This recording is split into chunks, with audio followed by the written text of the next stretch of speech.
জুলাই 2014 মারাকানা স্টেডিয়ামে লড়াইয়ের জন্য স্বাগতিক হিসেবে প্রস্তুত 14 বিশ্বকাপের অন্যতম হট ফেভারিট ব্রাজিল। সেমিফাইনালে সেলসাউথ প্রতিপক্ষ জার্মানি। ম্যাচের আগে সবাই ধরেই নিয়েছে জার্মানদের উড়িয়ে দিয়ে ফাইনালে যাবে ব্রাজিল। ভাববেই না কেন, প্রতিটি ম্যাচে প্রতিপক্ষের সাথে ডমিনেট করে জিতেছে লুইস ফেলিপে স্কলারির দল। তবে কে জানত, নেইমার আর থিয়াগো সিলভার অনুপস্থিতিতে সেই দিন ব্রাজিলের ইতিহাসের অন্যতম বিভীষিকাময় দিন হতে চলেছে।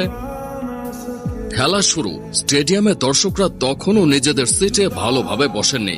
জোয়াকিম লোর শিষ্যরা প্রথম থেকেই মরিয়া গোলের জন্য। ম্যাচের 11 মিনিট চলছে। জার্মানির হয়ে প্রথম গোল করেন টমাস মুলার। তারপরের আধা ঘন্টায় মারাকানায় এক টর্নেডোর সাক্ষী হল 58,000 মানুষ। চোখের সামনে হল 5টি গোল, তাও আবার ম্যাচের 29 মিনিটের মধ্যে। মিরোস্লাভ ক্লোসে বিশ্বকাপ ইতিহাসের সর্বোচ্চ গোলদাতা হয়ে যান। টনি ক্রুস মাত্র 179 সেকেন্ডের ব্যবধানে করেন জোড়া গোল। সামি খেদিরা যোগ করেন পঞ্চম গোল। স্কোর লাইনটা এমন: জার্মানি 5, ব্রাজিল 0। বিশ্বকাপ ইতিহাসে কোন সেমিফাইনালে প্রথমার্ধে 5 গোল হয়নি। 23 মিনিটে মিরোস্লাভ ক্লোসা দ্বিতীয় গোল করার পরেই পাশের গ্যালারিতে গায়ের হলুদ জার্সি, গালে জাতীয় পতাকা আঁকা এক তরুণীকে দেখা যায় হাউমাউ করে কাঁদতে। পরের 7 মিনিটের মধ্যে জার্মানি আরও 3 গোল করে ফেলার পর সেই কান্না সংক্রামক হয়ে ছড়িয়ে পড়েছে গোটা মারাকানার গ্যালারিতে। সেই ম্যাচে ক্লোসা, মুলার, ক্রুস এবং ওজিল সবাই মিলে যেন ব্রাজিলের সাথে মস্কারা করছিল। পাসিং ফুটবল দলগতভাবে কিভাবে খেলতে হয় সেটাই যেন ব্রাজিলকে শেখাচ্ছিল জার্মানরা।